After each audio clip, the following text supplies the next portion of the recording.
आवाज जनता की।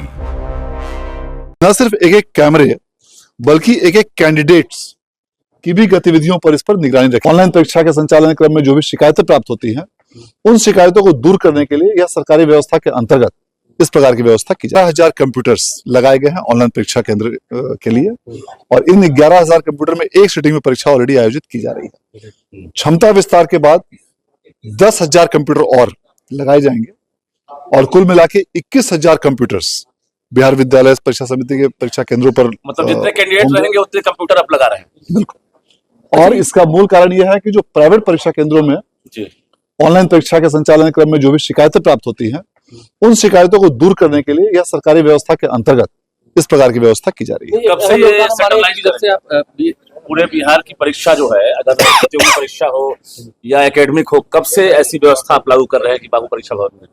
Already online परीक्षाओं का आयोजन यहाँ पर शुरू हो चुका है।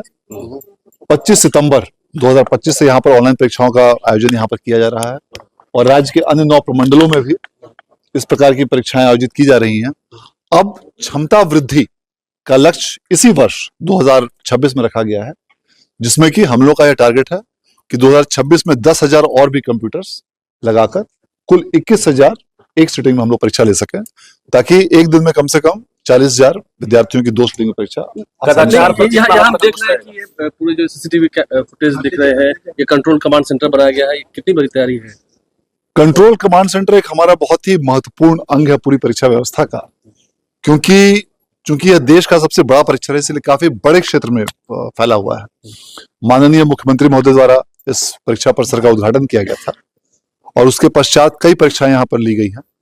Online command and control monitoring system के माध्यम से यहाँ पर सेंट्रलाइज रूप से एक एक कक्ष की सभी गतिविधियों की निगरानी रखी जा सकती है, और इस प्रकार के कैमरास भी अलग से हम लोग इसमें लगा रहे हैं कि न सिर्फ एक एक कैमरे बल्कि एक एक कैंडिडेट्स की भी गतिविधियों पर इस पर निगरानी रखी जा सकती है। कितने कैमरा लगे हुए हैं आपके यहाँ?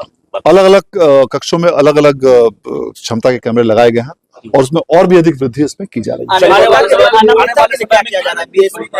बाबू परीक्षा परिसर में जिस तरह से देखा जाए, सब बीपीएससी में काफी इसका फजीयत हुआ था परीक्षा के दौरान। बहुत सारी उसमें जो चीजें उसमें प्रकाश में आई थी, उसके बाद बहुत सारे चेंजेस इसमें किए गए हैं पूरी प्रक्रियाओं में, और जो परीक्षा लेने वाली एजेंसी है, परीक्षा लेने वाली एजेंसियों को भी सख्त हिदायत दी गई है कि सारी अपनी जो प्रोटोकॉल से अपनी व्यवस्थाओं को अच्छे रूप से पालन करें।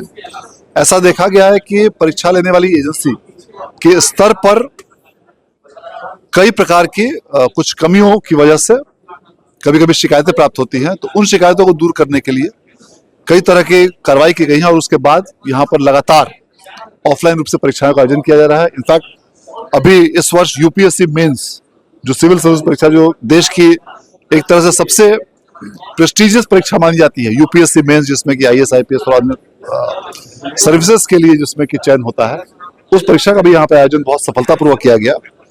तो इस प्रकार यह बहुत ही अच्छे रूप से सभी परीक्षाओं का संचालन आने वाले समय में सर कितने, मतलब अगर बात करें संख्या का, कितने हजार में इसकी निगरानी यहाँ पे की जाएगी आने वाले समय में? देखिए, एक सिटिंग में हम लोगों ने यह लक्ष्य रखा है कि 21,000 कैंडिडेट्स की ऑनलाइन परीक्षा एक साथ बापू परीक्षा परिसर में और अन्य केंद्रों पर एक साथ की जाएगी।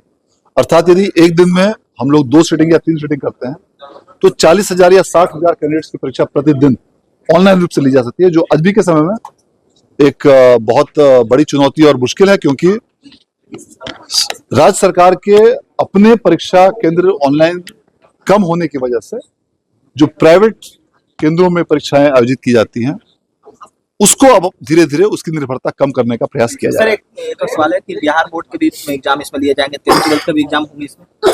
अभी वर्तमान में चूंकि इसके कन्वर्शन का कार्य अभी किया जाएगा, अभी तुरंत इसकी प्रक्रिया शुरू की जाएगी, अर्थात जो अभी ए और बी ब्लॉक में जो ऑफलाइन मोड से की जा रही है, इसको हाइब्रिड मोड में कन्वर्ट किया जाएगा।